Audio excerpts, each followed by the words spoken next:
Eu queria falar um pouquinho sobre as palmadas e a aprendizagem escolar. Não é muito difícil compreender que experiências de violência severa geram consequências traumáticas numa criança.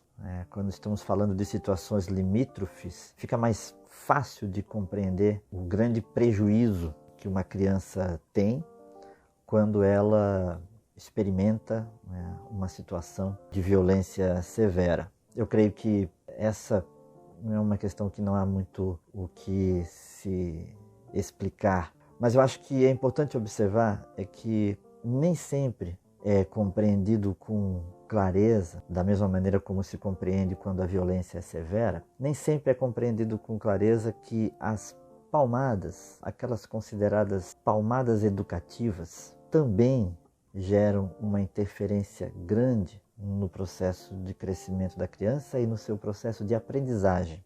Se a gente entender que a capacidade de aprendizado está associada a um estado de tranquilidade emocional, uma pessoa para aprender, para conseguir captar, ela precisa estar nesse estado de tranquilidade emocional. Ora, se nós entendemos isso, então não vai ser muito difícil deduzir que uma criança que sofre com frequência algum tipo de punição física não terá as condições psicológicas adequadas para vivenciar processos de aprendizado que demandam concentração, autoconfiança, autocontrole, segurança de si mesma.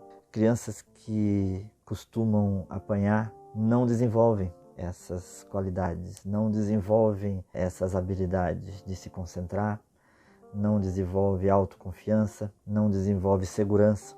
E quando você não tem esses elementos, você tem muita dificuldade de aprender.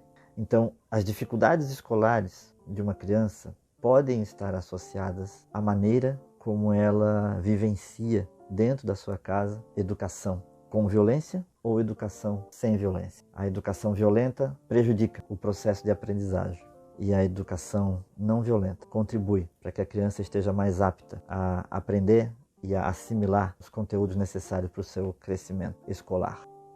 Quando eu penso no tema da disciplina das crianças, através das palmadas, me vem sempre à mente 3 perguntas que eu creio que orientam essa reflexão. Uma é, o que os pais desejam quando batem numa criança? A segunda pergunta é, o que é que uma criança aprende quando apanha? E a terceira pergunta é, o que uma criança sente quando apanha?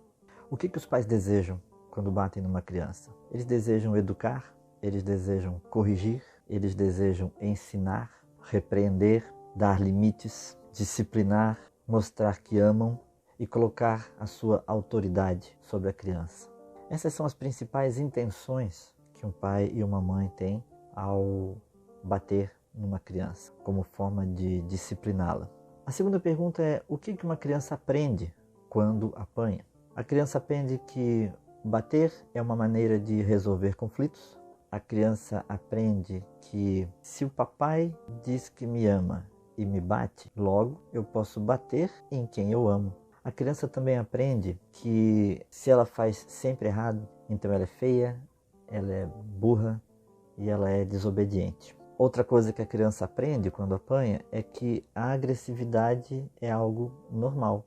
Papai e mamãe são agressivos comigo, logo a agressividade faz parte da nossa vida e do dia a dia. Outra coisa que a criança aprende é que é melhor fazer escondido para não apanhar. Como consequência disso, o aprendizado que vem é, se eu mentir, eu me livro da surra. Se eu não falar a verdade, meus pais não sabem o que eu fiz, assim eu não apanho.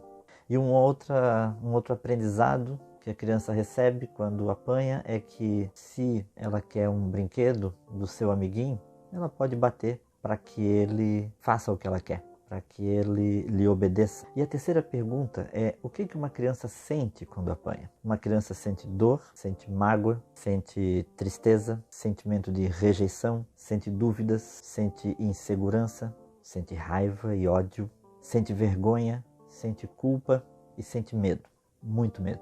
Essas 3 perguntas então me orientam no seguinte sentido.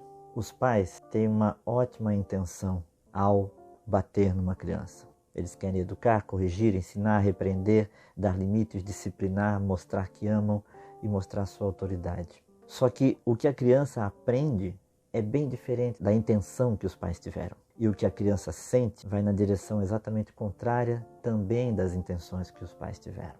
O que se conclui que as intenções de pai e mãe são muitas vezes as melhores possíveis, mas o caminho que eles estão tentando encontrar para alcançar aquilo que eles desejam não vai ser o caminho da palmada. O caminho da palmada só vai distanciar cada vez mais aquilo que os pais tanto querem para os seus filhos.